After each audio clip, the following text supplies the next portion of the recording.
5 dahilan kung bakit hindi beginner friendly ang CR152. Pag-usapan natin.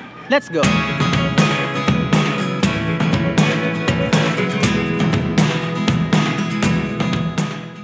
So sa video na to, hindi na natin pag-uusapan na wala siyang compartment, masakit sa kamay yung clutch, at yung iba pang mga katotohanan na dahil manual na motor siya. Okay? So wala na yun dito sa mga pag-uusapan natin ngayon. So simulan na natin. Ano-ano nga ba yung mga dahilan kung bakit hindi ko mare-recommend itong motor na to sa mga beginners? So number 1, ito yung bagay na para sa akin na pinaka-importante sa list na to. Sa 5, ito yung laging kaakibat ng bawat isa. Mamaya sa video na to, i-explain ko kung bakit ito yung number 1 na rason kung bakit hindi mo dapat pipiliin ang motor na to as your first bike. So number 1 na rason para sa akin is dahil magastos siya. Magastos tong motor na to in general. So pwede kong sabihin na magastos siya dahil pogi siya, kasi fully customizable tong motor na to. Kumbaga konting customize mo lang, maaangat na ikaw agad dun sa stock. Magiging head turner talaga siya. Kumbaga ako, tulad ko, nakapagpalit agad ako ng handlebars. So gastos agad, no, 1,000 agad. Handle grip at marami pang iba na dahilan kung bakit kailangan mo siyang i-customize. So yun, number 1, magastos.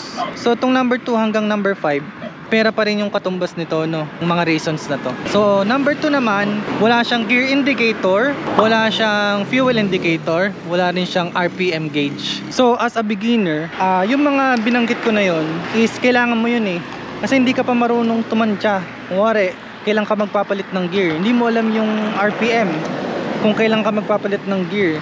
Sa ibang motor, kita mo agad yung kung saan papalo yung RPM, and then magpapalit ka na ng gear. So dito wala yun. And then wala din siyang gear indicator. So kung baguhan ka, hindi mo agad matatantya kung nasa ang gear ka na. Baka bigla ka pang mapababa masyado ng gear, and baka bigla kang mapasubsob. Yun, ganun din. Halimbawa ay kailangan mo na mag-park, hindi mo alam kung kailan ka mag-neutral, ilang apak pa bago ka mag-neutral. And then fuel indicator. So as a beginner, mahirapan kang magtansya agad-agad kung kailan mo mauubos yung gas mo, yung fuel mo. Dito naman sa motor na to, yung fuel indicator niya is ilaw lang. So meron ditong indication na kapag nag-blink at kapag nag-steady, so parang 6 liters tsaka 3 liters, dun magsisimula ilaw yung fuel indicator. Pero wala siya talagang fuel gauge na anong talaga yung level. So as a beginner, tatantyahin mo pa yon, check mo kung ilang kilometers yung sa tuwing nauubos siya, 'di ba? So hassle yon sa part ng nag-uumpisa pa lang. Magastos siya in a sense na kapag gusto mong magpalagay nun, di additional na cost yun, 'di ba? Labor tsaka yung parts. So ayun yung number 2. So pangatlo naman is wala siyang mekaniko sa kasa. Marami akong nakikitang comments, no? Marami akong nakikitang comments na buti pa sa kasa nyo may mekaniko. So dito sa amin wala, mga ganun. So actually yung mekaniko na binabanggit nila doon sa kasa na binilang ko ng motor na to, nag-resign na rin. So nag-resign na rin siya. Kumbaga yung service warranty na kasama sa pagbili mo ng motor na to, hindi mo masyado magagamit kasi wala nga mekaniko yung kasa, di ba? Better sana kung meron. So ang mangyayari, hahanap ka pa ng mekaniko sa labas, papagawa mo kapag may sira itong motor na to. So imbis na libre, di ba? So as a beginner, mas maganda sana yun kasi less gastos. Pero wala kang mekaniko sa kasa. Number 4, medyo related siya doon sa number 3. So sa kasa, hindi masyadong available yung mga parts. Talagang konti lang yung parts na nandun para sa CR152.